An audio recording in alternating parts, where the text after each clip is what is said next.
Les livrets sont sortis des antres de la Bibliothèque nationale d'Israël. Œuvres d'art liturgique écrites en hébreu, elles ont été créées à l'aube de l'imprimerie. Ce sont des manuscrits uniques au monde. Voyez ici ces superbes enluminures probablement réalisées par le célèbre illustrateur Yoel Ben Shimon. Tenez par exemple, la Bible dit que les Juifs en Égypte devaient construire les villes de Pithom et de Ramsès.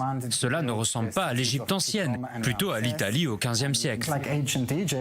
La Pâque juive signifie le passage, celui de la mer Rouge, des saisons, un rite de passage, des ténèbres à la rédemption, de l'esclavage à la liberté, de peuple à nation. Retranscrit dans la prière que les Juifs récitent et revivent ensemble autour de la table du Seder, la Haggadah. La Haggadah, c'est ce qui est dit par le Père à ses fils, le sage, le malfaisant, le simplet et celui qui ne sait pas demander, et qui est transmis de père en fils, de génération en génération. La Haggadah incarne le destin du peuple du livre. À l'instar de l'Exode, le périple d'Égypte en terre promise, ces écritures séculaires ont connu l'exil en Europe et après errance et pérégrination, sont désormais ici, en Israël. La mission de la Bibliothèque nationale d'Israël consiste à servir de mémoire collective au peuple juif et à l'État d'Israël. Nous avons la plus grande collection au monde de Haggadot, avec quelques 10 000 manuscrits. L'une de ces collections de feuillets illuminés est la Haggadah de Rothschild, que possédait la branche française de l'illustre famille juive. Écrite à la main sur parchemin en 1450, juste avant l'ère Gutenberg des premiers textes imprimés, elle appartenait à une communauté juive du nord de l'Italie.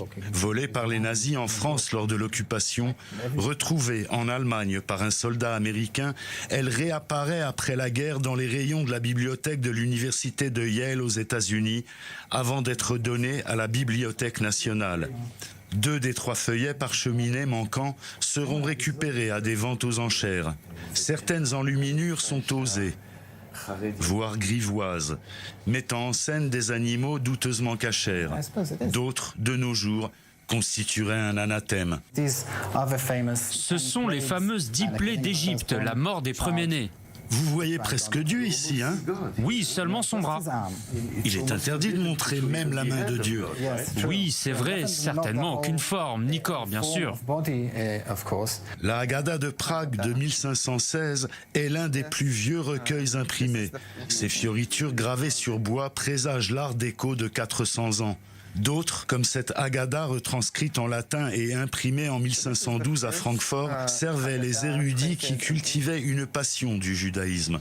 L'énumération des 10 plaies d'Égypte, la liturgie, les hymnes, les louanges, les grâces et les bénédictions sont une nourriture de l'esprit pour les familles partageant la table du Seder, l'ordre de la Pâque juive, un ordre perturbé par le vin, un ordre qui célèbre la vie.